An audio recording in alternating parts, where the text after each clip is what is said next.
வாழ்க வையகம், வாழ்க வையகம், வாழ்க வளமுடன். குரு வாழ்க, குருவே துணை. தன்னை உணர்ந்து அந்நிலையிலேயே நிலைத்து வாழ்ந்த தனி கருணை வடிவான குருபிரானை வணங்கி இன்றைய நிகழ்வை துவக்குகின்றோம். குருவின் சேவையில் தன்னை முழுமையாக அர்ப்பணித்து நம்முடைய மனவளக்கலையினை உலகமெங்கும் கொண்டு செலுத்திக் கொண்டிருக்கக்கூடிய நமது அன்பிற்கும் மதிப்பிற்கும் உரிய உலக சமுதாய சேவா சங்கத்தின் தலைவர் அவர்களுக்கும், இந்த இணைப்பிலே கலந்து கொண்டிருக்கும் பெருமக்கள் அனைவருக்கும், நிகழ்ச்சி தொகுப்பாளர்கள், இந்த இணையத்தை நடத்தி கொண்டிருக்கும் நிர்வாக குழுவினர், வேதாத்திரிய குடும்பத்தை சார்ந்த அனைத்து அன்பு உள்ளங்களுக்கும் எம்முடைய பணிவான வணக்கத்தையும் வாழ்த்தையும் கூறி துவங்குகின்றோம். இந்த உலகம் அப்படின்னு எடுத்துக்கிட்டோம்னா 8.1 மில்லியன் மக்கள் வாழ்ந்து கொண்டிருக்கின்றார்கள். அவங்க பிறந்தது முதல் ஜென்மமாக இன்னைக்கு வரைக்கும் எடுத்துக்கிட்டோம் அப்படின்னா எத்தனை கோடி மக்கள், அவங்க செய்த செயல்கள், எண்ணிய எண்ணங்கள், அனுபவிச்ச அனுபவங்கள், அனுபவிக்கணும் அப்படின்ற அந்த கற்பனைகள் எல்லாமே நம்ம கிட்ட பதிஞ்சு இருக்கு. எப்படி இந்த பதிவு பிராரப்த கர்மா அப்படின்னு தான் இத வடநூலார் சொல்லுவாங்க. பிறந்த பொழுதே எல்லார்கிட்டையும் ஒரு இருப்பு இருக்கும். இத பொட்டன்ஷியல் கான்சியஸ்னஸ் அப்படின்னு சொல்லுவோம். கருத்தொடர் பதிவை சஞ்சித கர்மம் அப்படின்னு சொல்லுவோம். அதோடைய அடிப்படையில தான் பிராரப்த கர்மா ஓடிக்கிட்டே இருக்கும். இப்போ பிராரப்தத்தை விட சஞ்சித கர்மாவிற்கு வலிவு அதிகம். சஞ்சிதம் அப்படின்னா மூட்டை, நீண்ட கால தொடர். பெற்றோர்கள், அவங்களுடைய பெற்றோர்கள், அவங்களுடைய பெற்றோர்கள், கொள்ளு தாத்தா, கொள்ளு பாட்டி, எள்ளு தாத்தா, எள்ளு பாட்டி, இப்படியே அது போய்கிட்டே இருக்கும். ஆதாம் ஏவாள்ல போய் முடியலாம், இல்ல ஒரு அவன்கிட்டயோ அவள்கிட்ட போய் முடியலாம். அங்கே தோன்றியதுதான் கருவழியா வந்து வாய்ப்புக்கு தக்க மாதிரி உயிர்ப்பு பெற்று இயங்குது. இததான் வினைப்பதிவு அப்படின்னு சொல்றோம். இப்போ இந்த வினை அப்படின்னு சொல்லும் பொழுது இந்த இடத்துல யோசிச்சோம் அப்படின்னா வந்து இந்த கர்மா எப்படி எல்லாம் உருவாயிருக்கும் அப்படின்னு பார்த்தோம்னா, இப்போ பல அடுக்கு ஞாபக பதிவுகள் எல்லாம் சேர்ந்ததுதான் இந்த உடல். இப்ப கர்மா அப்படின்றது எதிர்மறையான ஒரு வார்த்தைன்னு நம்ம நினைப்போம். ஆனா அது அப்படி கிடையவே கிடையாதுங்க. இப்போ கர்மாவினால தான் நாம யாரா இருக்கிறோமோ அப்படி இருக்கோம். அதுதான். இப்ப நீங்க யாரா இருக்கிறீங்க அப்படின்னா உங்களை அதுவா ஆக்குறது எது, அந்த சாஃப்ட்வேர் எது அப்படின்னா அதுதான் கர்மா. அது இருக்கிறதுனால தான் உடலும் உயிரும் பிணைந்தே இருக்கு. பரிணாம இயக்க பதிவுகள் தான் உங்களை ஒரு மனிதனாகவே ஆக்குது. ஒருவேளை இந்த உடலுக்கு பதிவுகள் இல்ல, அதை இழக்க நேரிட்டா நாம ஊர்ந்து கூட போக ஆரம்பிச்சிருவோம். ஏன்னா நாம மனிதனா இருக்கிறோம் அப்படின்னா அது அறிவுனால கிடையாதுங்க. அந்த உயிர் அணுக்கள்ல முதலீடு செய்யப்பட்டு இருக்கின்ற பரிணாம வளர்ச்சியை சார்ந்த ஞாபக பதிவுகளால தான் இது சாத்தியமாகுது. இப்போ நம்ம கிட்ட பதிவுகள் இருக்கு. ஒருவேளை இது எல்லாமே காணாம போயிடுச்சு ஒரு நாள் அப்படின்னா திடீர்னு நாம தவளை மாதிரி கத்தலாம், ஆஹ் கழுகு மாதிரி பறக்க எத்தனைக்கலாம், மயில் மாதிரி ஆடி பார்க்கலாம், முயல் மாதிரி ஜம்ப் பண்ணலாம், இப்படி எல்லாம் செயல்பட ஆரம்பிச்சிருவோம். ஒவ்வொரு உயிரிலும் அழகா முதலீடு செய்யப்பட்டு இருக்கிற இந்த ஞாபக பதிவுகள் தான் நமக்கு மனித உருவத்தையும் மனிதனா இருக்கிற இயல்பையும் கொடுத்திருக்கு. இப்போ நம்மளுடைய உருவம், வடிவம் வெறும் கர்மா தான் அப்படின்னா அந்த அதை தான் மரபணு கர்மா அப்படின்னு சொல்றோம், ஞாபக பதிவுன்னு. ஸோ இப்போ நமக்கு ஒரு குறிப்பிட்ட விதமான தோல் இருக்கு, மூக்கு இருக்கு, கண் இருக்கு, காது இருக்கு, ஒரு குணாதிசயம் இருக்கு, ஒரு திறமை இருக்கு அப்படின்னு சொன்னா அதுக்கு காரணம் என்ன அப்படின்னா கர்மா தாங்க. இப்போ நம்ம உடம்புல எல்லாம் உயிர் துகள் உடல் முழுவதும் ஓடிக்கிட்டே இருக்கு. தன்னை தானே சுழன்று உடல் முழுவதும் திணிவு பெற்று இயங்குது. இந்த அலைக்கு பெயர் தான் ஜீவகாந்தம் அப்படின்னு சொல்றோம். கை தூக்கிறதுக்கு கூட இந்த சக்தி தான், அது இருந்தாதான் தூக்க முடியும். இத கோஆர்டினேஷன் இருந்தாதான் மூளைக்கும் இந்த உறுப்புக்கும் ஒத்துழைக்கும். இப்போ ஒவ்வொரு செயலுமே ஒரு கோஆபரேஷன் ஆஃப் செல்ஸ் இருக்கணும். ஒரு கூட்டுறவு இருக்கணும். இப்போ அந்த உறுப்புகளுடைய இணைச்செயல் இருந்தாதான் அதுக்கு எத்தனை கோடி ஒரு குண்டூசி கீழே விழுந்துருச்சுன்னு வச்சுக்கோங்க. அதை இந்த 2 விரல்கள் அதை எடுக்கிறதுக்கு பல கோடி செல்கள் இணைந்து ஒரு லைன் ஆஃப் ஆக்ஷன் அந்த இடத்துல நடந்தாக்கணும். அப்பதான் அந்த செயலை செய்ய முடியும். இப்போ ஒரு தடவை கையை அசைச்சோம் அப்படின்னா அந்த இயக்கம் ஒரு பதிவாகுது. மீண்டும் அசைக்கிறோம் மீண்டும் அசைக்கிறோம் அப்படின்னா அந்த பதிவு டைப்ரைட்டர் மாதிரி ஃபர்ஸ்ட் ஏஎஸ் டிஎஃப் ஜிஹெச்னு அடிக்கிறோம். அந்த வார்த்தையை நினைக்கும் பொழுதே விரல்கள் என்ன பண்ணுங்க, கரெக்டாக போய் எந்தெந்த ஃபிங்கர் எந்தெந்த எந்தெந்த லெட்டர்ஸை தொடணுமோ தொட்டுரும். இதுவும் பதிவு தான். முதல் நாளே வருமா அப்படின்னா வராது. அப்போ நம்ம தொடர்ந்து ப்ராக்டிஸ் பண்ணும்பொழுது ஒரு கோடு போல இது அமைந்துடும். ஒரு சைக்கிளிங் கற்றுக்கிறது, ஒரு கார் கற்றுக்கிறது, நம்ம வந்து யோகாவில் வந்து நம்மளை நம்ம மேம்படுத்திக்கிறது, எல்லா செயல்களும் எப்படி தாங்க எல்லா எத்தனையோ கோடி செயல்கள் இணைந்து இந்த ஒவ்வொரு பதிவையும் ஏற்படுத்தும். அப்படி ஒவ்வொரு செயலுக்கும் அந்த உறுப்புகளில் உள்ள செல்கள் ஒரு லைனை உண்டு பண்ணிடும். இது மாதிரி தான் மூளை செல்கள் கூட. இப்போ இன்னைக்கு இங்க கிளாஸ் இருக்கு அப்படின்னு சொல்லிட்டு சுவாமிஜி சொல்லுவாங்க அப்படின்னா, அதை நம்ம என்னென்ன பண்ணுவோம், அதுக்கு போகிறதுக்கு என்னெல்லாம் பிளான் பண்ணுவோம். அப்போ கரெக்டாக அந்த டேட்டில் அந்த டைமில் அந்த இடத்துல கொண்டு போய் நாம் நிற்கிறோம் செய்யணும் அப்படின்னா, அப்போ எவ்வளோ அங்கே நம்ம அந்த உயிர் துகள்கள், அந்த ஜீவகாந்தம், அந்த அணுக்களுடைய கூட்டுறவு, இந்த கோஆர்டினேஷன், இது எல்லாமே இருந்தால் மட்டும்தாங்க சாத்தியம் அப்படின்றது. இப்படி ஒவ்வொரு செயலுக்கும் இயக்கமும் பதிஞ்சுதான் செயல்படும். உடல்ல உயிர் இருக்கிற வரைக்கும் உயிர் சுழன்றுக்கிட்டே தான் இருக்கும். ஜீவகாந்தத்தை உற்பத்தி செய்து கொண்டே தான் இருக்கும்.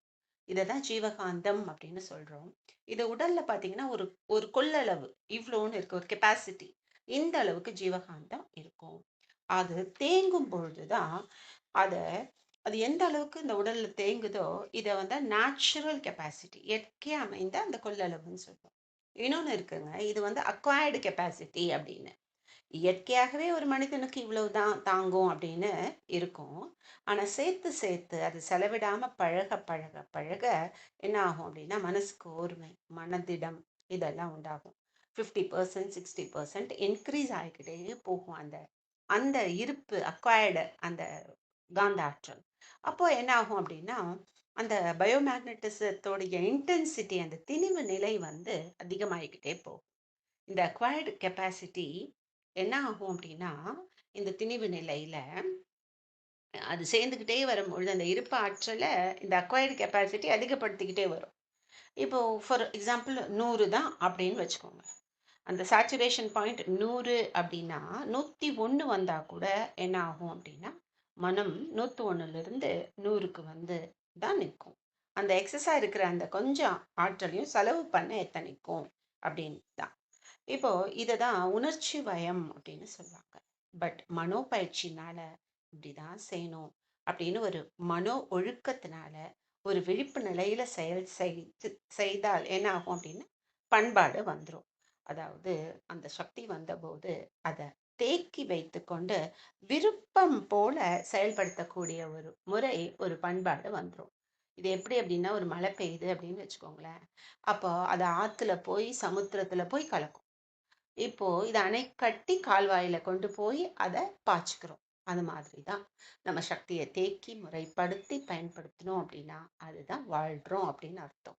அப்படி இல்லை அப்படின்னா நம்ம மனம் போன போக்கில் வாழ்ந்துட்டு இருந்தோம் அப்படின்னா இது ஒரு இந்த உடலை ஒரு சாதாரண மிஷின் போல தான். எப்படி உணவு 7 தாதுவா மாறுதோ அந்த மாதிரி இது வெறும் மிஷின் தான். பெருசா ஒன்றும் சொல்றதுக்கு இல்லை அப்படின்னு சொல்லலாம். அப்போ விழிப்புணர்வு வேணும். எதை செய்யணும், எப்படி செய்யணும், எவ்வாறு செய்யணும் அப்படின்னு. அப்போ வந்து பார்த்தீங்கன்னா திருப்பி திருப்பி ஒரு தவறை செய்தோம் அப்படின்னா அது என்ன ஆகுங்க, கர்ம பதிவுகளை உண்டு பண்ணும். வெளிநாட்டில் ஒரு கோடீஸ்வரன் கோடீஸ்வரி பண்ணாங்க, கணவன் மனைவி. அப்போ இந்த அம்மா கோடீஸ்வரி அம்மாவுக்கு என்ன பழக்கம் அப்படின்னா அவங்க வந்து ஏதாவது ஃபங்க்ஷன்ஸு ஹோட்டல்ஸு இதெல்லாம் போனாங்க அப்படின்னா அங்கே இருக்கிற அந்த கரண்டி ஸ்பூனை எடுத்து ஹேண்ட்பேக்கில் போட்டுப்பாங்க. அப்போது அன்னைக்கு ஒரு பெரிய ஒரு கிராண்ட் ஃபங்க்ஷன் நடக்குது. அதில் போய் இவங்க அட்டென்ட் பண்ணுறாங்க. இந்த ஃபங்க்ஷன் முடியுது. அப்போ கணவர் என்ன பண்ணுறாரு அப்படின்னா அந்த விருந்து நடத்துனாங்க இல்லையா அவங்க கிட்ட போய் சொல்கிறார், இந்த மாதிரி மனைவிக்கு ஒரு பழக்கம் இருக்குது, ஸோ நீங்கள் ஸ்பூன் குறையும், கரண்டி குறையும், எத்தனை குறையுது அப்படின்னு சொல்லிட்டு பார்த்துட்டு அத்தனையும் வாங்கிட்டு அந்த பில்லை என் பேருக்கு காமிச்சிருங்க, நான் இந்த அமௌண்ட்டை கிரெடிட் பண்ணிடுறேன் அப்படின்னு சொல்லுவாங்க. ஸோ தவறு நிறைய இடத்துல நடக்குது. ஆனால் அதை நல்ல முறையில் ஏற்றுக்கொண்டு தன் பண்பாட்டை காட்டுறவங்க இன்னைக்கு எவ்வளோ பேர் இருக்காங்க அப்படின்றது தான் கேள்வியே.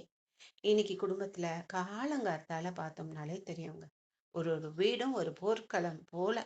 இவங்க ஆஃபீஸ் போகணும், இவங்க காலேஜ் போகணும், இவங்க ஸ்கூல் போகணும், இவங்களுக்கும் இப்போலாம் லேடிஸும் வந்து வேலைக்கு போக ஆரம்பிச்சிட்டாங்க. அந்த சூழ்நிலையில அந்த வார்த்தைகள், தடித்த வார்த்தைகள் எவ்வளோ வெளியே வருது, எந்த அளவுக்கு ஒருத்தரை ஹர்ட் பண்ணுது அப்படின்னு பார்க்கணும். அப்ப என்ன வேணும் அப்படின்னா, பொறுமை எந்த அளவுக்கு வேணும் பாருங்க. விளக்கம் பழக்கம் அப்படின்னு சாமி சொல்லுவாங்க. இந்த பழக்கத்தினால தானே ஒரு செயல் இப்படி ஒரு துன்பத்தை கொடுக்குது அப்படின்னு நம்ம சொல்லலாம். அப்போ ரெண்டு விதமான பதிவுகள், ஒன்று வந்து சஞ்சிதம், இன்னொன்று வந்து பிராரப்தம். ரெண்டும் ஒரு மனிதன் கிட்ட வரும்பொழுது தான் அதுதான் மனிதனின் தன்மையாக மாறிவிடுகின்றது. அதுக்கு மேலேயும் இல்லை, கீழேயும் இல்லை. ஸோ இந்த ரெண்டு கர்மாவும் சேர்ந்தது தான் மனிதனின் தன்மை, அவனுடைய அறிவாட்சி தரம் அப்படின்னு சொல்லலாம். இந்த பதிவுகள் நல்ல பதிவுகளும் இருக்கு, தேவையில்லாத பதிவுகளும் இருக்கு, தேவையற்ற பதிவுகள் இருக்கும் அப்படின்றது தான். இப்போ ஃபார் எக்ஸாம்பிள் இப்போ வந்து பார்த்தோம் அப்படின்னா ஆ காமியம் அப்படின்னு சொல்லுவாங்க. இதுக்கு பேஸ் என்னதுங்க? சஞ்சிதம் ப்ளஸ் ஆகாமியம். அதுதான் இன்னைக்கு ஒரு செயலை செய்கிறாங்க ஒருத்தர் அப்படின்னா அது நாளைக்கு என்ன ஆயிடுங்க? இன்னைக்கு செய்யும் பொழுது அது ஆகாமியம், நாளை அது நம்முடைய சந்ததிக்கு பிராரப்தமாக மாறிவிடும். இப்போ எவ்வளோ விழிப்புணர்வு வேணும் பாருங்க. என்னுடைய சந்ததிக்கு நான் எதை வச்சுட்டு போறேன் அப்படின்றது இருக்குல்ல. அப்போ பதிவு தானாகவே அழியறதுக்கு ஒரு கணக்கு இருக்குங்க. மேதைகள் இதை 140 ஆண்டு அப்படின்னு போட்டு வச்சிருக்காங்க இந்த திட்டத்தை. அதாவது 20 வருஷம் ஒரு குழந்தை இன்னொரு குழந்தைய வளர்ந்து பெருசாகி இன்னொரு குழந்தைய உற்பத்தி ஆகக்கூடிய அந்த தரம் வருது. ஸோ ஒரு தலைமுறையை 20 ஆண்டுகள் அப்படின்னு கணக்கெடுத்து 7 தலைமுறை 140 வருஷங்கள். இது ஒரு இது கூட சொல்லுவாங்க பாருங்க, 7 பிறப்பும் தீயவை தீண்டா அப்படின்னு சொல்லுவாங்க. இந்த 140 வருஷம் இன்னைக்கு எண்ணியதையோ செய்ததையோ நம்ம என்ன அப்படின்னா செய்யறது கிடையாது. இப்போ நான் ஏதோ ஒன்று ஒரு ஒரு நடுவில் இப்போ நான் என்ன பண்ணுறேன், ஒரு தவறு செஞ்சுட்டே இருக்கேன். இன்னைக்கு நான் செய்ய வேணான்னு முடிவு பண்ணுறேன்னு வச்சுக்கோ. அப்போ அந்த முடிவை செஞ்சுட்டேன் அப்படின்னா அது நான் செய்யாமலே இருக்கேன், ஒரு 10 வருஷம் செய்யாமல் இருக்கேன். அதுக்கப்புறம் திடீர்னு ஒரு நாள் திருப்பி நான் அதை செய்கிறேன் அப்படின்னா திருப்பியும் அங்கேருந்து அந்த பதிவு எத்தனை வருஷம் ஆகுங்க? 140 வருஷம் ஆகும் அது சமநிலை அடையிறதுக்கு. அப்போது இந்த பிறவியில் விட்டுட்டேன், நான் செய்யாமல் விட்டுட்டேன்னு வச்சுக்குவோம். என்னுடைய மகன் செய்கின்றான் அப்படின்னு சொன்னாத அகெயின் அங்கேருந்து 140 வருஷம் அந்த பதிவுக்கு அழுத்தம் இருக்கும். அப்போது நம்முடைய வினை எவ்வளவு காலம் தொடர்ந்து வருது பாருங்களேன். இது மனித குலம் தோன்றியது முதல் எல்லா பதிவுகளும் இருக்கு. இதில் நல்லதும் இருக்குது, தீயதும் இருக்கு. பட் நமக்கு என்ன வேணும் அப்படின்னு பார்க்குற பொழுது தீய பதிவுகளை எல்லாம் போக்கி கொண்டு நல்ல பதிவுகளை தான் கூட்டிக் கொள்ள வேண்டும் அப்படின்றது. விளைவு இல்லா வினை இல்லை, வினையினூடே விளைவு பல தொக்கி நிற்கும் இயற்கை நீதி. விளைவுக்கும் வினைக்கும் இடை கால நீளம், விளைவு தரம் இவை வினையின் தன்மை ஒக்கும். அதாவது இதுதான் வினையும் விளைவும் பதிவுகளும். எந்த செயல் செய்தாலும் சரிங்க, அதற்குன்னு ஒரு விளைவு உண்டு. விளைவு இல்லாம வினை அப்படின்றது கிடையவே கிடையாது அப்படின்றது தான் இந்த இடத்துல சொல்லப்படுகின்றது. ஸோ நம்ம இருள் சேர் இருவினையும் சேரா இறைவன் பொருள் சேர் புகழ் புரிந்தார் மாட்டு அப்படின்னு சொல்லுவாங்க. தீட்சை வாங்கி யோக வாழும் மக்களுக்கு இறைவனை சேர்ந்து விட்டால் எந்த வினையும் எதுவுமே செய்யாது அப்படின்றத தான் நாம இங்க புரிஞ்சுக்கிறது. கருவமைப்பின் வழிவந்த வினைப்பதிவு தான் சஞ்சிதம், உருவெடுத்த பின் கொண்ட வினைப்பதிவு தான் பிராரப்தம். இருவகை இருவகையும் கூடி எழும்பு எழும்புகு வினையே ஆகாமியம். இருவகையும் கூடி எழும்புகு வினையே ஆகாமியம். ஒரு வினையும் வீண் போகா உள்ளடங்கி பின் விளைவாம். அப்போ எல்லா வினையும் இந்த கருவமைப்பும் அதுக்கப்புறம் 3 வயசுல இருந்து இன்னைக்கு வரைக்கும் இருக்கிற பிராரப்தமும் சேரும் பொழுதுதான் புகு வினையாக எழுவதுதான் ஆன்மா இச்சை வாய்ப்பட்டு செய்யக்கூடிய ஒரு கர்மாவைத்தான் ஆகாமியம் சொல்றோம். ஒரு வினையும் வீண் போகாது, உள் அடங்கி பின் விளைவாக வரும் என்பதுதான் பாடல். அப்போ சுவாமிஜி சுவாமிஜி கிட்ட சொல்லுவாங்க, அதாவது என்ன அப்படின்னா வந்து கணக்கு எழுதுவாங்களாம், பணம் கொடுத்து அல்லது பொருள் கொடுத்து. இப்போ மறுபடியும் நாம வரவு வைக்கும் பொழுது கொஞ்சம் கொஞ்சமா அந்த வரவு வச்சிருவாங்களாம்.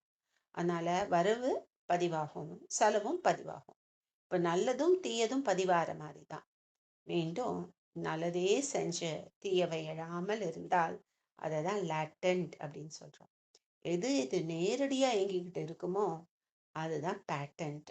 உடனடியா தெளிவா ஆப்வியஸா. மிச்சம்லாம் பார்த்தீங்கன்னா அப்படியே அடங்கி இருக்கும்.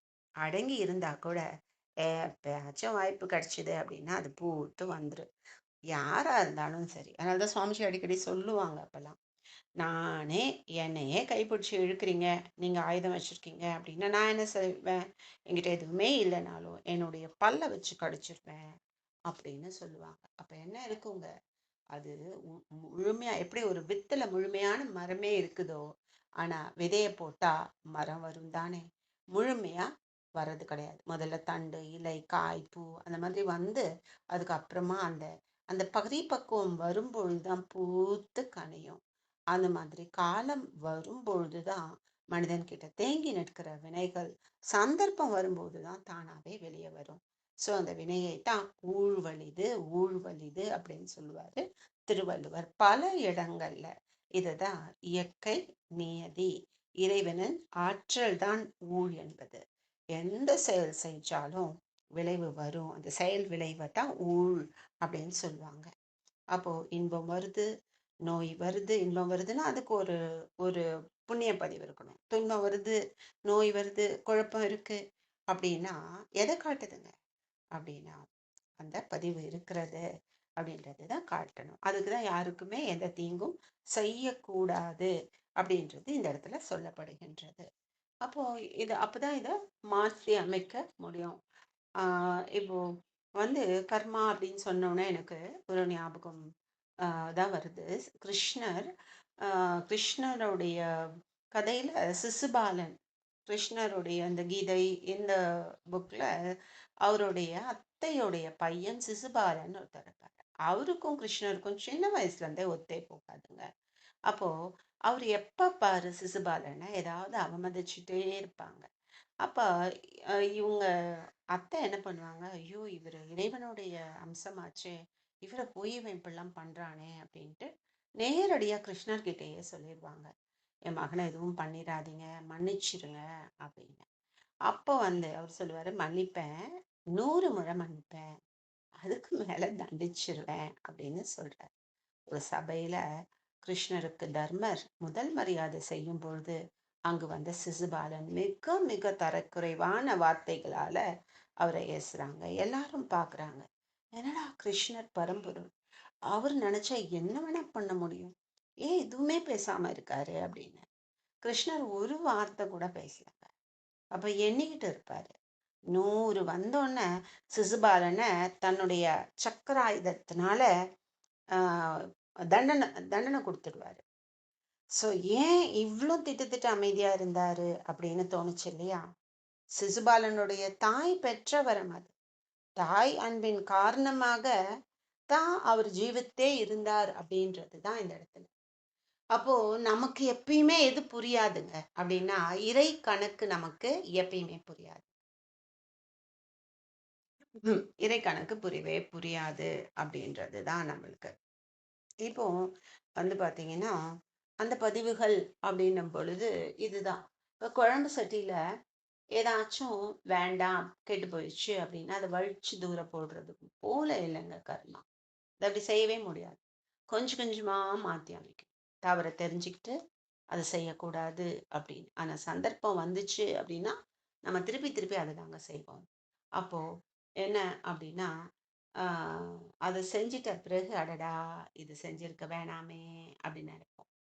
ஆனா, அன்னைக்கு போனாலும், மறுநாளும் திருப்பி என்ன பண்ணுவோங்க? அதையே செய்வோம். தெரிந்த பிறகும் கூட, அந்த பதிவு வழியா தான் மனம் போகும். ஏன்னா, எது பழகியிருக்குங்க? செய்து செய்து பதிவாயிருக்கு. அப்ப என்ன வேணும்? அப்படின்னா, விளக்கம் வேணும். விளக்கத்திற்கும், பழக்கத்திற்கும் இடையே போராடிக் கொண்டிருக்கின்றது மனித மனம். இதிலிருந்து விளக்க வழியில எப்படி வாழணும் அப்படின்றத பழகணும், தெரிஞ்சுக்கணும். அவங்கள தான் ஞானி அப்படின்னு சொல்லுவாங்க. பழக்கத்து வழியே ஓடிக்கிட்டே இருந்தோம் அப்படின்னா, அவர தான் அஞ்ஞானி அப்படின்னு சொல்லுவாங்க. பழக்கத்திலிருந்து விளக்கத்திற்கு வர முயற்சி எடுக்கிறவங்க தான் யோகி அப்படின்னு. அப்போ அந்த முயற்சி செயல்படுற அந்த விளக்கத்தின் வழியே பழக்கம் கொண்டு வந்து விடலாம். பழக்கத்துக்கு அடிமையாகாம இதை தான் லிபரேஷன் அப்படின்னு சொல்லுவாங்க. விடுதலை அப்படின்றது. எப்பொழுது இந்த ஆன்மா விடுதலை ஆகுமோ அப்படின்னு கேட்டா, இந்த வினைப்பதிவுகள் எல்லாம் அறிவை இழுத்து அதை செய்யணும் இதை செய்யணும் அப்படின்னு சொல்லும் பொழுது, அதை இன்ட்ராஸ்பெக்ட் பண்ணி நான் விரும்பியதை தான் செய்வேன், நல்லது தான் செய்வேன், நல்லதை மட்டும்தான் செய்வேன் அப்படின்னும் பொழுது, அப்போ இந்த நிலை வந்துருச்சுன்னா அதுதான் லிபரேஷன். விடுதலையை நோக்கி மனித பயணம் தொடங்கிவிட்டா அதுதான் ஆன்ம தரிசனத்துக்கான முதல் படி. மற்ற ஜீவன்கள் ஐந்தறிவு, மனிதன் ஆறாவது அறிவின் வந்ததுக்கான காரணம் என்ன அப்படின்னா, இந்த அறிவை அறிந்து அறிவின் கலங்கங்களை போக்கிக் கொண்டு முக்தியாகி அறிவு முழு விரிவில இயற்கைக்கு அடிப்படையான அந்த சிவநிலையை அறிவா தெரிஞ்சுக்கிட்டு அதுல ஒன்றி விடுறதுக்காக தான். அப்போ அதுக்காக தான் இந்த மனித பிறவியே. ஆறாவது அறிவினுடைய ஒரு பெருக்கம். ஆறறிவு பெற்றவன் அந்த அறிவின் விரிவிற்கே தன் வாழ்க்கையை செலுத்திக் கொண்டு வரும் பொழுது, இயற்கைக்கும் இயற்கையின் இனிமையை கெடாமல் வாழ்ற ஒரு தன்மை வந்து உருவாயிடும் அப்படின்றது. இப்போ வந்து இயற்கைக்கு இனிமை கெடாத மனிதன் செய்யக்கூடிய செயல்கள் எல்லாமே இனிமையா தான் இருக்கும் அப்படின்றது தான். இப்போ பார்த்தீங்கன்னா, ஒரு ஒரு நம்மளுடைய நாக்கு எடுத்துக்கோங்க. இந்த நாக்கு எவ்வளவு ஒரு அ விஷயம்ங்க. அ வலிமை மிக்க ஒரு ஆயுதம் தான் இந்த நாக்கு. பாவங்களுக்கு எல்லாம் தாய், தந்தை எது அப்படின்னா, இந்த நாக்கு தாங்க. என்ன செய்யும் அப்படின்னா, பின்னாடி பேசும். பாவங்களுக்கெல்லாம் பெரிய புலன் எது அப்படின்னா, அந்த நாக்கு தான். வலிமை வாய்ந்த ஆயுதம். நாக்குனால ஒருத்தருடைய வாழ்க்கையே மாத்தி அமைச்சிட முடியுங்க. மிக பெரிய சாதனையாளராக அவரை மாற்றிவிட முடியும். சாதனையாளனை கூட தகராறு செஞ்சு சில வார்த்தைகளை ஒண்ணுமே இல்லாதவனை ஆக்குற அளவுக்கு வலிமை வாய்ந்தது நாக்கு. ஸோ அது என்ன அப்படின்னா, நிச்சயமா it has to be checked. இந்த நாக்க எப்படி எண்ணம் தான் சொல்லாகும், சுவாமிஜி சொல்ற மாதிரி. அப்போ அந்த எண்ணத்துல வரும்பொழுதே அதை ஆராய்ந்து அதை அமைதிப்படுத்த வேண்டியதும், அதை திருப்பி திருப்பி ஸ்ட்ராங்கா போட்டு அந்த இன்டென்சிட்டியை கூட்டிக் கொள்ள வேண்டியதும் நமக்கு அவசியமாகின்றது. இப்போ 500 மரங்கள் நாம நடலாங்க. ஆனா கர்மா நல்ல அக்னி நட்சத்திர வெயில்ல பொட்டல் காட்டுல மாட்டுறோம் அப்படின்னு வச்சுக்கோங்க. அப்போ டயர் பங்க்சர், வெயில்ல அவஸ்தைப்பட்டு தான் வீடு திரும்புறாங்க. ஆனா பாத்தீங்கன்னா, ஒருத்தர்கிட்ட தோப்பும் இல்ல, தொரவும் இல்ல, நல்ல வெயிலு, குளத்தங்கரையில ஒரு மரமே கிடைக்குது. அப்போ உங்ககிட்ட 500 மரம் இருந்தால் கூட உனக்கு நிழல் தரணும் அப்படின்னா, அதுக்கு ஒரு மரம் போதும். அந்த ஒரு மரம் உனக்கு அந்த புண்ணியம் இருந்தால் மட்டும்தான் அந்த நிழல் கூட நமக்கு கிடைக்கும். 500 மரம் இருந்தாலும் உனக்கு நிழல் தருவது ஒரு மரம் தான் அப்படின்னா, அதற்கு வழி இல்லாமல் வாழக்கூடாது அப்படின்றது தான். சிலர் இந்த நாக்குன்னு சொன்னேன், குறை சொல்லிக்கிட்டே இருப்பாங்கங்க. ஏதோ ஒண்ணு இல்ல அப்படின்னா தான் என்ன ஆகும்னா, இந்த குறை சொல்ற பழக்கம் வரும். நம்மகிட்ட அந்த குறை இருந்தாதாங்க மத்தவங்கள பார்க்கும் பொழுது அந்த குறையே தெரியும். மனம் குறையே பார்க்குது அப்படின்னா, அதுக்கு நன்றியுணர்வே இல்ல அப்படின்னு அர்த்தம். ஒருத்தர திட்டுறதுக்கு முன்னாடி அவங்க செஞ்ச நல்ல காரியத்தை எல்லாம் நினைச்சு பார்க்கணும், பாராட்டணும். குறை கூறுபவர்கள் அடுத்தவர்களை நிச்சயமா பாராட்ட மாட்டார்கள். அப்போ என்ன பண்ணணும் அப்படின்னா, மொத்தம் 10 செயல்ல 6 நல்ல செயல் செஞ்சுட்டாங்க. 4 செயல் தப்பாகவே செஞ்சுட்டாங்கன்னே வச்சுக்கோ. அப்போ என்ன நம்மளுடைய நோக்கம் அப்படின்னா, இதை சரி செய்யறதாக தானே இருக்கணும். அப்போ அவங்க மேல அன்பு இருந்துச்சு அப்படின்னா என்ன பண்ணணும்? அந்த குறை சொல்லாம நிறைவு மட்டுமே சொல்லிக்கிட்டு வந்தோம் அப்படின்னா என்ன ஆகும் அப்படின்னா, அந்த இடத்துல சொல்லி பாருங்களேன், மிராக்கிள்ஸ் நடக்கும். அவங்க கிட்ட அந்த தவறுகள் எப்படி போகுது அப்படின்னே தெரியாது. மனிதன் உலகுக்கு செய்யக்கூடிய பெரிய சேவை எது அப்படின்னா, உடல் மனநோயிலிருந்து விடுபட்டு ஆரோக்கியமாக பேராசை, கவலை, காமம், கோபம், விரோதம், மன எரிச்சல் இதெல்லாம் விட்டுட்டு அன்பு, ஆரோக்கியம், உதவும் பண்பு இப்படி பாசிட்டிவ் வைப்ஸா மாத்திக்கணுங்க. சந்தோஷமா சேவை செய்யணும். ஆனந்தமா, ஆரோக்கியமா அந்த உடல் நலத்தை, மனவளத்தை வச்சுக்கணும். இப்போ நம்மளுடைய ஹெல்த் அப்படின்னாலே நம்மளுடைய உடல் நலம், மனவளம், உயிர் வளம் இதெல்லாம் எந்த ஒரு துன்பமும் வராம வச்சுக்கிறது தாங்க. அப்போ மனம் அமைதியா இருந்தா மட்டும்தான் சக உயிரை நம்மளால நேசிக்க முடியும். So first service for self தான். Love your body means one who is selfish அப்படின்னு சொன்னா இஸ் செல்ஃப்லெஸ் அப்படின்னு சொல்லுவாங்க. தன்னை அதிகம் நேசிப்பவன் இயற்கைக்கு எப்பயுமே துன்பம் செய்ய மாட்டான் அப்படின்றது தான் இந்த இடத்துல சொல்லப்படுகின்ற ஒரு விஷயம். இப்போ அந்த விழிப்புணர்வு அப்படின்றது வேணும். இப்போ நமக்கு ஒரு துன்பம் வருது அப்படின்னு சொன்னா இது நம்மள தூய்மை செய்யறதுக்காகத்தான் இது நம்மகிட்டயே வந்திருக்கு. யாருமே எந்த தீங்கும் நமக்கு செய்ய முடியாதுங்க. நம்மளுடைய மனம் விரிந்த நிலையில இருந்துச்சு அப்படின்னா இது இந்த விரிவு தவ நிலையில இருக்கும் பொழுது, பிரபஞ்ச நிலையில விரியும் பொழுது அது என்ன ஆகும் அப்படின்னா நமக்கு எந்த துன்பமும் வர்றதுக்கான சான்ஸே கிடையாதுங்க. நம்மளுடைய ஆன்மாவை யாருமே துன்பப்படுத்த முடியாது. இப்போ ஒரு நம்ம நெருப்பு இருக்குன்னு வச்சுக்கோங்க. இதை கத்திரிக்கோலால வெட்ட முடியுமா அப்படின்னா நிச்சயமா முடியாது தானே. அந்த மாதிரி தான் நம்மளுடைய ஸ்பிரிட், அதை யாருமே துன்பப்படுத்த முடியாதுங்க. நம்மளுடைய சட்டில் பாடியை ஸ்ட்ராங்காக வச்சுக்கிட்டோம் அப்படின்னு சொன்னா இப்போ நம்ம டெய்லர் கிட்ட போறோம்னு வச்சுக்கோங்க. அவங்க கிட்ட துணி தானே கிடைக்கும் தைச்சு. நம்ம மளிகை கடைக்கு போனா அங்க என்ன கிடைக்குங்க? மருந்து கடைக்கு போனா. ஸோ அவங்கவுங்க கிட்ட இருக்கிறத தானே அவங்கவுங்க கொடுப்பாங்க. ஆனா நான் எப்படி எடுத்துக்க போறேன் அப்படின்ற கண்ட்ரோல் யார்கிட்டங்க இருக்கு? என்கிட்ட இருக்கா இல்லையா? அவங்க எப்படி வேணா நடந்துக்கிட்டேன் என்கிட்ட. நான் எப்படி ரியாக்ட் பண்ண போறேன் அப்படின்றது ரொம்ப ரொம்ப முக்கியம் அப்படின்றது தான் இந்த இடத்துல. இப்போ பார்த்தீங்கன்னா ஒரு கதை ஞாபகம் வருதுங்க. கண்ணதாசன் ஐயா அர்த்தமுள்ள இந்து மதத்துல சொன்ன கதை. கண்ணதாசன் ஐயா ஒரு சமயம் ஜெயிலுக்கு போனாங்க. அங்க இருக்கிற கைதிகளை எல்லாம் பார்க்கறதுக்காக. அப்ப 2 பேரு தூக்கு தண்டனை கைதிகள் 3 பேர் இருக்காங்க. அதுல 2 பேர் கத்திக்கிட்டே இருக்காங்க. ஐயோ! இந்த மாதிரி தூக்குல போட போறாங்களே, ஃபேமிலி இருக்கே, அது இருக்கே, இதுக்கேன்னு அப்படியே பிளாபரிங் அவங்க. ஆனா ஒரு தூக்கு தண்டனை கைதி மட்டும் மனசு அமைதியா அப்படியே உட்கார்ந்துருக்காரு. இவங்க எல்லார்கிட்டயும் பேசும்பொழுது அவர்கிட்டயும் பேசுறாரு. அப்ப அவரு கிட்ட கண்ணதாசன் ஐயா கிட்ட அவர் வந்து நான் செய்யாத தண்டனைக்கு நான் இன்னைக்கு தூக்கு வரைக்கும் வந்திருக்கேன் அப்படின்னு சொல்றாரு. இவருக்கு ஒரே ஷாக். ஏன் அது? எப்படி அது அப்படின்னு கேக்குறாரு.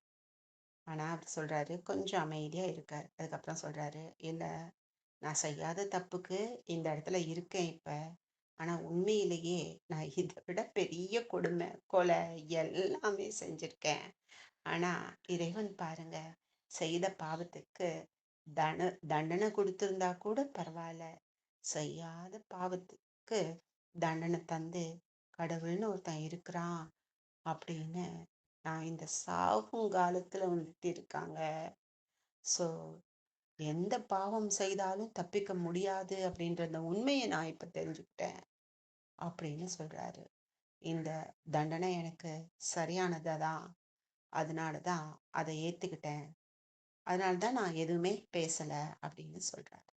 இதுதாங்க இறை தீர்ப்பு அப்படின்னு கண்ணதாசன் ஐயா எழுதுறாங்க, அவருடைய புக்கில் எழுதுறாங்க. சுவாமிஜி கூட சொல்லுவாங்க இல்லையா, இந்த எடை கல் இருக்கும்.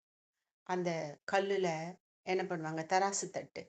அந்த தராசு தட்டுல காய்கறியை ஒரு பக்கம் வைப்பாங்க, ஒரு பக்கம் அந்த எடை கல் இருக்கும். இந்த பக்கம் கத்திரிக்காய் வச்சுக்கிட்டே இருப்பாங்க. 145 கிராம் வைக்கிற வரைக்கும் அந்த தராசு எங்க இருக்குங்க, மேலதான் இருக்கும். கடைசி கத்திரிக்காய் வரும்பொழுது என்ன ஆகுங்க, டொப்புன்னு விழுந்துரும். இந்த ஒரு பெரிய நீதியை உரைப்பாங்க சாமிஜி. இவ்வளோ நாள் செய்த கர்மா, அந்த கர்மாவுடைய எஃபெக்ட் தான் கடைசியில் அது வரைக்கும் அது என்ன ஆச்சுங்க, பேலன்ஸ் ஆச்சு. இப்போதான் அது கீழே இறங்கும் அப்படின்னு. இப்போ ஒரு புக்கு நம்ம எடுத்து 81st பேஜ் எடுத்து நம்ம படிக்கிறோம்னு வச்சுக்கோம். அப்போ நம்மளுக்கு புரியுமா? முதலும் புரியாது, முடிவும் புரியாது. அப்போ என்னமே புரியாது நமக்கு. சில பேரு வினை பயன் கொள்கை தவறு என்பார்கள். உப்பு தின்றவன் தண்ணீர் கொடுக்கத்தான் செய்வான், இதுவே சத்தியம். சில பேர் ரொம்ப சந்தோஷமா இருப்பாங்க, எவ்வளவோ வசதி எல்லாம் இருக்கும், ஆனா அவங்க நிறைய தப்பு பண்ணிட்டே இருப்பாங்க, ஆனா நல்லா இருப்பாங்க. இப்படி புண்ணிய பதிவு நிறைய இருக்கு அப்படின்னு சொல்லிட்டு பார்ப்பாங்க, ஆனா நிறைய நல்லவர்கள் ரொம்ப அதிகமா துன்பப்பட்டுட்டு இருப்பாங்க. அப்போ இது எப்படி அப்படின்னா, முன்னாடி ஒரு கதையில பார்த்தோமேங்க, கடைசி வரைக்கும் தப்பு செய்தவர் கடைசியா திருந்திட்டார். ஆனா அந்த தப்பு இருக்கு இல்லையா, அதற்கான கர்மா இருக்குமா இல்லையா அப்படின்னா நிச்சயமா இருக்கும். ஸோ அவங்க செய்த பாவம் இருக்கும். அப்போ இருக்கு. அத மாதிரி நல்லவர்கள் துன்பர் துன்பம். அப்போ கெட்டவர்கள் நல்லா இருக்கிறாங்க அப்படின்னா அந்த இருப்பு என்ன ஆகணுங்க, அப்படியே காலி ஆகணும். அதுக்கு டைம் எடுத்துக்கும் அப்படின்றது தான். இப்போ துன்பம் வருது அப்படின்னா அது என்ன அப்படின்னா, கரெக்டாக சொல்லணும்னா அது ஒரு வரப்பிரசாதம்னே சொல்வேன். ஒரே வாக்கியத்துல, தீதும் நன்றும் பிறர் தர வாரா அப்படின்னு நம்மளுக்கு தெரியும். மற்றவங்களுக்கு நம்ம துன்பம் செய்தாதான் துன்பம் வரும். எதை விதைத்தாயோ அதையே அறுவடை செய்கின்றாள். அதனால் மனதை தயார்படுத்திக்கணும். வினையின் பயன் கொள்கை சரியாதான் நடந்துகிட்டு இருக்கு. விநாசகாலே விபரீத புத்தி. இறைநீதி சரியாகவே நடந்து கொண்டு இருக்கின்றது. சாமிஜி கூட ஒரு பாடல்ல, தப்பு கணக்கிட்டு தான் ஒன்று எதிர்பார்த்தால் ஒப்புமோ இயற்கை நீதி ஒழுங்கமைப்புக்கு ஏற்றபடி அப்பொழுதைக்கு அப்பொழுதே அளிக்கும் சரிவிளைவு. எப்பொழுதும் கவலையுற்று இடர்படார் இதை உணரார் அப்படின்னு சுவாமிஜி சொல்லுவாங்க. அப்ப என்ன வேணும் அப்படின்னா, அந்த வாழ்க்கை எப்படி இருக்கணும் அப்படின்னா, இறை சரணாகதியோடு வாழ வேண்டும் அப்படின்றது தான் ரொம்ப ரொம்ப ரொம்ப ரொம்ப முக்கியம். இப்போ வந்து ஒரு ஆப்ரேஷனே கீறணும், ஸ்கல்லையே ஓப்பன் பண்ணணும், பெரிய ஆப்ரேஷன், மயக்க மருந்து கொடுத்து தானே பண்ணுவாங்க. அப்போ அந்த மயக்க மருந்து கொடுத்ததுனால வலி தெரியல. இறைவனை அது போல சரணடைந்தால் துன்பம் வரும்தான். ஆனா இறைவன் என்ற மயக்கம் மருந்து அந்த இடத்துல ஊக்க மருந்தாக மாறி நிச்சயமாக நம்மை துன்பத்திலிருந்து மீட்கும். துன்பம் வரும், ஆனா நம்ம அதை பாதிக்காது. சுவாமிஜி கூட சொல்லுவாங்கல்ல, ஒரு மேம்பாலத்துல உட்காந்துக்கோங்க, வண்டி போறது வர்றதெல்லாம் கீழே வந்துட்டு போயிட்டு இருக்கோம், ஒரு பிரிட்ஜில் நம்ம வந்துட்டு கடந்து செல்ற நம்ம அதை பார்த்துக்கிட்டே இருக்கணும் அப்படி. அப்ப அந்த இயற்கை ஓட்டத்துக்கு நம்மை தயார்படுத்தி கொள்வது தான் பார்த்தீங்கன்னா நமது வேலை அப்படின்னு சொல்லலாம். இப்போ அதுபோல ஒரு எண்ணம் வருது அப்படின்னா அந்த எண்ணம் தான் சொல்லாகி செயலாகும் அப்படின்னு நமக்கு தெரியும். இப்போ ஒரு செயல் அப்படின்னா ஒரு சில இம்பேக்டை ஏற்படுத்தும். மே கிரியேட் ஒரு மே நாட் கிரியேட் இம்பேக்ட்னு சொல்லலாம். இப்போ எப்படி அப்படின்னா இட் டிபெண்ட்ஸ். இப்போ வந்து எல்லா செயலும், எவ்வளோ செயல் ஒரு நாளைக்கு செய்கிறோம், ஆனால் எல்லா செயலும் மிக மிக முக்கியமான செயல்னு சொல்ல முடியும். நித்திய கர்மா இருக்கு, காமிய கர்மா இருக்கு, நிஷ்காமிய கர்மா இருக்கு, இப்படி பலதும் கலந்த ஒரு செயல்களை தான் நம்ம செய்வோம். ஆனா சொல் அப்படின்னு எடுத்துக்கிட்டோம்னு வச்சுக்கோங்க, நாவினால் சுட்ட புண் ஆறாது, லைஃப் லாங் இருக்கும். மோதி பிரதிபலித்து ஊடுருவி ஊடாடி இருந்துகிட்டே இருக்கும். ஆனா அதே போல எண்ணத்தை எடுத்துக்கிட்டு பார்த்தோம் அப்படின்னா அடுத்த தலைமுறைக்கும் செல்லும். அதாவது ஜெனட்டிக்கல் இம்ப்ரிண்டாக என்ன சொல்லுவாங்க, சஞ்சீத மக தொடரும். இவங்க கோயில் கட்டணும்னு அப்பா நினைச்சா மகன் கட்டி விடுவார்னு சொல்லுவாங்க. ஸோ தலைமுறை தலைமுறையாக அது மிக மிக முக்கியமானது எண்ணம் அப்படின்னு. ஆனா உணர்வு அப்படின்னு வந்தோம் அப்படின்னா அது ஜென்ம ஜென்மமாக ஜென்மாந்திர தொடர்பு அப்படின்னு சொல்லாங்க. கறி சுவை பாத்திரத்திற்கு தெரியாது. அது மாதிரிதான் உடல். இந்த உடலை தாங்கி, இந்த உடல் எதை தாங்கி இருக்குங்க? உயிரை தாங்கி இருக்கும். இப்போ உயிர் இல்லை அப்படின்னா உடல் கூட ஒரு அசேதன பொருள் தான். உயிரே ஒரு சுழல் இயக்கம் தான். ஆனால் உயிர் தான் உணரும். உடலன் உயிர் இது ரெண்டும் சேரும்பொழுது தான் அந்த இடத்துல மனம் அப்படின்றதே மலர ஆரம்பிக்கும். அப்ப உடல்ல உயிர் இருந்தா தான் எல்லாமே. அந்த உயிருடைய மையம் தான் மெய்ப்பொருள், சத்தியம் அப்படின்றது தானே மெய். அப்போ அந்த வாழ்க்கை எப்படி இருக்கணுங்க? சத்திய நிலையில் வாழப்பட வேண்டும் என்பது. மெய் கொண்டு பொய் வளர்த்தால் மெய்யாகும் பொய். பொய் கொண்டு மெய் வளர்த்தால் பொய்யாகும் மெய். அந்த அளவுல நம்மளுடைய அந்த பதிவுகளை எல்லாம் போக்கிக் கொண்டு நம்மை நாம மேம்படுத்தி கொள்ள வேணும் அப்படின்னா என்ன பண்ணணுங்க? 5 புலன் இயக்கத்தை விடுத்து இதுல இருந்தெல்லாம் நம்ம விடுத்து கொண்டு நான் எங்க இருந்து அந்த எப்படி இயங்கிக்கிட்டு இருக்கேன், எங்க போக போறேன் அப்படின்னு தன்னை நோக்கியே பார்ப்பது. இப்ப மனதிற்கு எங்கு அகமுக திசை கொடுக்கப்படுகின்றது அப்படின்னா உயிரை அறியணும். எங்கிருந்து மனம் இயங்குது அப்படின்னா உயிர்ல இருந்து தான். படக்கை நிலையில தான் மனம் இயங்குது. அதை புறப்பட்ட இடத்திலேயே லயமாக்கும் பொழுது அப்போ அதற்கு உயிரை அறிந்தால் தானே லயமாக்க முடியும். உயிரை அறியக்கூடிய அந்த தன்மைக்கு தான் உபதேசம் அப்படின்னு சொல்லுவாங்க. தீட்சை அப்படின்னு சொல்லுவாங்க. யோக பயிற்சி, குண்டலினி பயிற்சி அப்படின்னு சொல்றதெல்லாம் இதுதான். இதற்கு உயிரை அறிந்து கொள்ளணும் அப்படின்றது தான் உண்மை. இப்போ குண்டலினி சக்தி மேல வர வர வர வர புலன்கள் அப்படியே அடக்கம் பெற்று தானாகவே முரட்டுத்தனமா இருக்கிறவங்க கூட அந்த முரட்டுத்தனம் எல்லாம் போய் அப்படியே ஸ்மூதா அப்படியே ரொம்ப ரொம்ப சாஃப்ட் ஆயிடுவாங்க. அதன் பின்னாடி மனம், உயிர், மெய் இந்த மூன்றையும் உணர்ந்து கொள்வதற்கு யார் வேணும் அப்படின்னா இதையெல்லாம் நமக்கு காட்டி கொடுக்கறதுக்கு குரு வேணும். இந்த வினைத்தொடர் பதிவாக வந்த உயிர், அந்த உயிருக்கு ஒரு துணையாக குருவின் உயிர் பாட்சப்படும் பொழுது இதைதான் தீட்சை, உபதேசம் இதெல்லாம் சொல்லுவோம். நம்மளுக்கு தெரியும் எத்தனை விதமான தீட்சைகள் எல்லாம் இருக்கு அப்படின்னு நமக்கு தெரியும். அப்போ இனி என்ன அப்படின்னா எந்த வகையில நம்மை நாம புனிதப்படுத்தி கொள்ள போகின்றோம் அப்படின்றதெல்லாம் பாடல்கள்ல சொல்றாங்க. ஊழ்வினையாம் கருவமைப்பு பதிவும் பின்னும் உருவெடுத்த பின்வினைவுகள் பதிவும் கூடி வாழ்வினிலே ஒவ்வொருவர் தன்மையாக வளம் பெற்று தேவை சூழ்நிலைக்கேற்ப தாழ்வு உயர்வு எனும் எண்ணம் செய்கைகளாக தழைக்கும் புகுவினை என்ற எழுச்சி இதே. ஏழ் பிறப்பும் எவ்வினையும் தொடரும் ஒத்து எழும் அமைதி இன்ப துன்பம் இயற்கை நீதி அப்படின்னு இந்த ஊழ்வினை செயல் விளைவு, இந்த கருவமைப்பு பதிவு இது என்ன ஆகுங்க? இதெல்லாம் சேர்ந்துதான் பதிவுகளாக ஏற்றம் பெற்றுக்கொண்டே வருகின்றது. இது ஏழு பிறப்பும் துன்பத்தை கொடுக்கும். அப்போ இத நம்ம என்ன செய்யணுங்க? இத நம்ம சேனலைஸ் பண்ணணும்.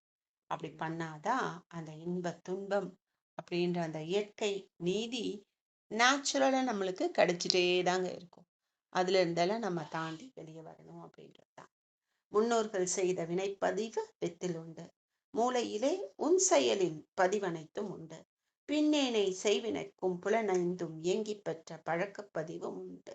இம்மூன்றும் உன்னை நீ உள்ளுணரும் அகத்தவத்தை ஆற்றி ஒவ்வொன்றாய் பழிப்பதிவை அகற்றி வர வேண்டும். தன்னில் பதிவான வினைப்பதிவுகளை மாற்ற தணிக்க பொருள் செல்வாக்கு பயனாகாது உணர்வீர் என்கின்றார் குரு. அப்போ என்ன வேணுங்க? ஒன்றி ஒன்றி அறிவை பழக்கணும். பழக்கும் பொழுதுதான் இந்த பதிவுகளை எல்லாம் போக்கிக் கொள்ள முடியும். பொருள் செல்வாக்கு இதெல்லாம் பயனாகாது. அகத்தவத்தில் நின்று நமக்கு வலிமையை சேர்த்து கொள்ளும் பொழுது எல்லாமே சரியான இசைவாக மலர்ந்துவிடும் அப்படின்றதுதான் ஆகினை துரியாதீதம் அப்படின்னு மல மன அலை சுழலை ஆல்ஃபா ஃப்ரீக்வன்சியிலேருந்து அப்புறமா தீட்டா டெல்டா அப்படின்னு உள்ள கொண்டு போகணும். எல்லாருக்குமே நாம் அந்த மாதிரி வாழ்ந்தோம் அப்படின்னு சொல்லலாம். பிறருக்கு என்ன என்ன மாதிரியான துன்பங்களை எல்லாம் கொடுக்குற ஒரு பிரஜையாக இருந்தால் கூட எல்லாத்தையுமே நாம மாற்றி அமைத்து கொள்ள முடியும் அப்படிதான். அப்போ இந்த மாதிரி தூய்மை செய்து கொண்டு அறவாழ்வு வாழ்ந்து தூய்மை செய்து கொண்டு உன்னிலே நான் அடங்க என்னுள்ளே நீ விளங்க உனது அருளொளிர என் உள்ளம் தூய்மை பற்றேன். உள்ளம் என்பது உள்ளடங்கிய மெய்ப்பொருள். அந்த உடம்புக்குள்ள ஒவ்வொரு செல்லிலும் அடங்கி இருக்கிறது உள் பிளஸ் அம். மையத்தில் இருப்பது கருமையம். இப்படி ஒவ்வொரு செல்லுக்குள்ளாக இருக்கிற அந்த பதிவுகளை எல்லாம் மாற்றி அமைக்கிறது அப்படின்னாலே அது தெய்வீகம் தாங்க. எப்படி சாத்தியம் அப்படின்னா தவத்தினாலதான் அது சாத்தியம்.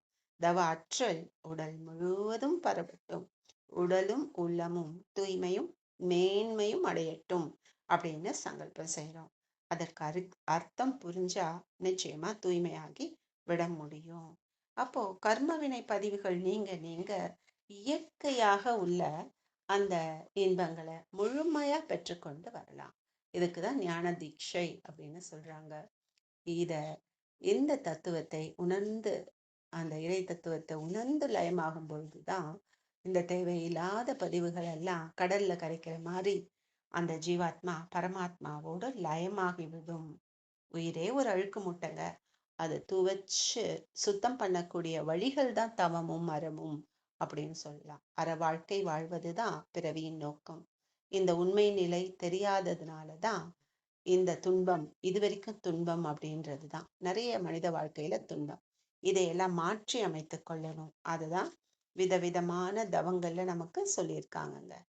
என்ன பிராரப்த கர்மாவா, அதற்கு என்ன தவம் வேணும், எந்த மாதிரி மேற்பதிவுகளை போடணும், அதுக்கப்புறமா வந்து பழிச்செயல் பதிவு முறிவு அப்படின்னு அந்த இறைவனோடு இந்த ஜீவாத்மா புனிதம் அடையணும் அப்படின்னா அதோடைய எண்ணம் சொல் செயல் எல்லாமே தர்மமாக நீதியாக நேர்மையாக அமையணும். வாழ்க்கையை அதுக்கு தகுந்த மாதிரி அமைச்சுக்கிட்டு இந்த பிறவிலேயே மனிதன் ஒரு அற்புதமான வாழ்க்கையை வாழணும். எத்தனை எத்தனை ஜென்மத்துல என்ன செயல் செஞ்சிருந்தாலும் அத்தனை கர்மாக்களையும் ஒரே பிறவிலேயே சுத்தப்படுத்திட்டு இந்த மனிதன் மீண்டும் இறை தத்துவத்தை உணர்ந்து பிறவா நிலைக்கு போக முடியும் அப்படின்றது தான் இந்த இடத்துல சொல்லப்படுகின்றது. அதே மாதிரி அப்ப அந்த அந்த அளவுக்கு அந்த தெய்வீக இன்பத்தை நாம் அனுபவிக்க முடியும். அந்த சுத்த வெளியோடு மனம் லயமாகும் பொழுது அப்படின்னா எவ்வளவு நேரம் அனுபவிக்க முடியும் அப்படின்னா மனசு எவ்வளவு நேரம் ஒரு இடத்துல நிக்க பழகி இருக்குதோ அந்த அளவுக்கு தான் இறை இன்பத்துல லயிக்க முடியும். இப்ப 2 நிமிஷம் நின்னாலே பெருசுங்க.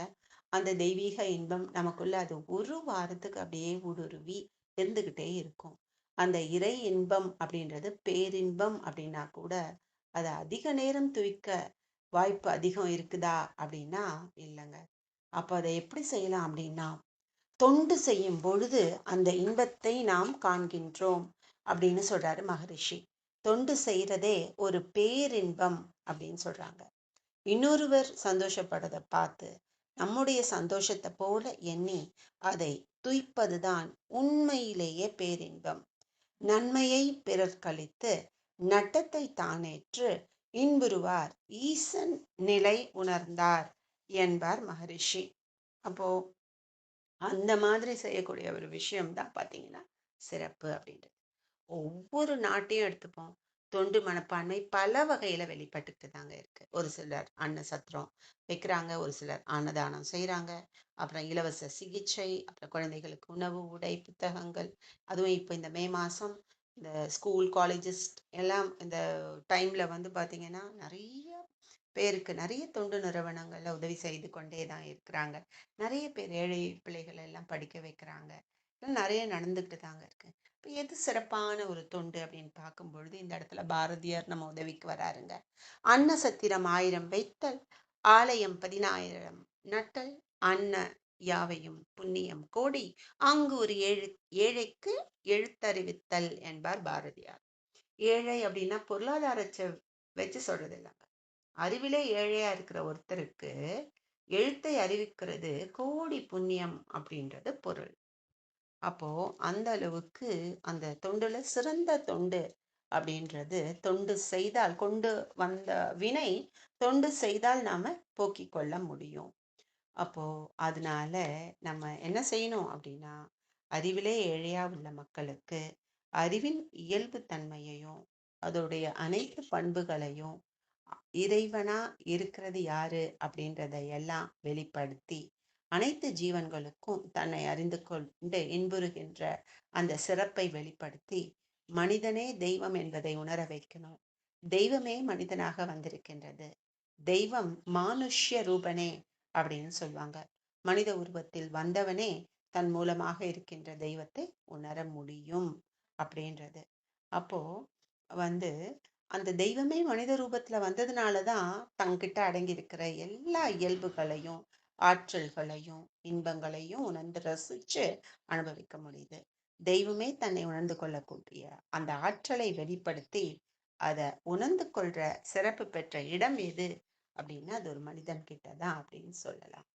அப்போ நம்ம அன்னதானம் போட்டா நம்ம சந்ததி நல்லா இருக்கும் இப்படியெல்லாம் போடுவாங்க. ஆனா எந்தவித எதிர்பார்ப்பும் இல்லாமல் தொண்டாற்றுவதுதான் இந்த வாழ்க்கையில சேவை செய்யக்கூடிய ஒரு வாய்ப்பை நினைச்சு இறைவனுக்கு நன்றி பாராட்டி, அதாவது எந்தவித எதிர்பார்ப்பும் இல்லாது, அங்கீகாரத்தை தேடாது, எந்த ஒரு பிரதிபலனையும் எதிர்பார்க்காது, என்னுடைய கடன் பணி செய்து கிடப்பதே என்று ஒவ்வொரு கணமும் தொண்டாற்றுகின்ற சிறப்பு மனித அறிவின் முழுமை நிலை அப்படின்னு சொல்லலாம்.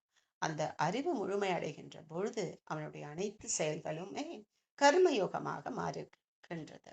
இதைத்தான் நிஷ்காமிய கர்மா அப்படின்னு சொல்லுவாங்க.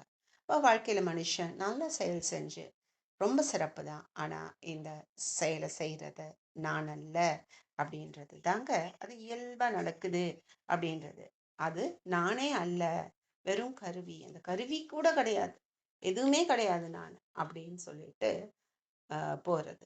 அப்போ ஒரு மனிதன் தொண்டு செய்யறதுக்கு தன்னை இணைத்துக் கொள்ளும் பொழுது தெய்வமே அதற்கேற்ற வகையில எல்லா பொறுப்பையும் எடுத்து கொண்டு இந்த மனிதனுடைய எல்லா தேவைகளையும் அந்த இறைமையே நிறைவேற்றி வைக்கும், எல்லாமே நிறைவு செய்து கொடுக்கும் அப்படின்றது. அப்போ பாத்தீங்கன்னா தொண்டுக்கு வராத எந்த ஒரு தனி மனிதனும் தத்துவத்தை புரிந்து கொண்டதே கிடையாது. மனவளக்கலையின் ஆசிரியர்கள் பேராசிரியராக தொண்டு செய்யறது அப்படின்றது நாம் செஞ்ச பெரிய பெரிய புண்ணியங்க. எல்லாருக்குமே கிடைக்காது. அந்த புண்ணியத்தை நாம முழுமையா தக்க வச்சுக்கிட்டு ஆன்மீக தொண்டு செய்யறதுக்கு நம்மை நாம் தயார்படுத்திக்கணும். இப்படி தொண்டு செய்யற பொழுது தத்துவ ரீதியாக வாழ்வது மட்டுமில்லாது, இயற்கை ரகசியங்களை உணர்வது மட்டுமல்லாது, நம்முடைய வாழ்க்கையில் ஆத்மாத்மாக தூய்மையும் திருப்தியும் முழுமையும் கிடைக்கும்.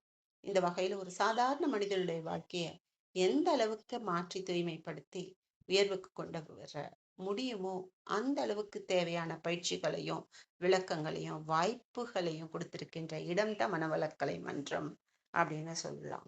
அப்போ இதையெல்லாம் நல்லா உணர்ந்து நம்மை நாம மேம்படுத்தி கொண்டு நாமும் சிறப்பாக வாழ்ந்து நம்மளுடைய வினை தொண்டு செய்தாலே, கொண்டு வந்த வினை தொண்டு செய்தாலே போகும் அப்படின்றது தான். அப்ப எந்த அளவுக்கு அந்த வினையை நாம் போக்கிக் கொள்கின்றோம் அப்படின்ற அளவுக்கு நம்ம வாழ்க்கையின் முழுமையின் பயணம் அமையும் என்று கூறிக்கொண்டு இந்த பொன்னான நல்ல வாய்ப்புக்கு நன்றி பாராட்டி அன்பர்கள் அனைவருக்கும், ஜூம் நிர்வாக குழுவினர் அனைவருக்கும் நன்றி கூறி, இயற்கையும் குருவையும் வணங்கி, உலக சமுதாய சேவா சங்கம் நிர்வாக உறுப்பினர்கள் அனைவருக்கும் நன்றிகளை சமர்ப்பணம் செய்து, அனைத்து அன்பு உள்ளங்களும் உடல்நலம் நீலாயுள் நிறை செல்வம் உயர்வுகள் மெய்ஞானம் ஓங்கி வாழ்க வளமுடன் என்று என் மனதை என் எண்ணத்தை இறைநிலையோடு கலக்க விட்டு வாழ்த்தி மகிழ்கின்றேன். வாழ்க வளமுடன். வாழ்க வளம். நன்றி. வாழ்க வளம்.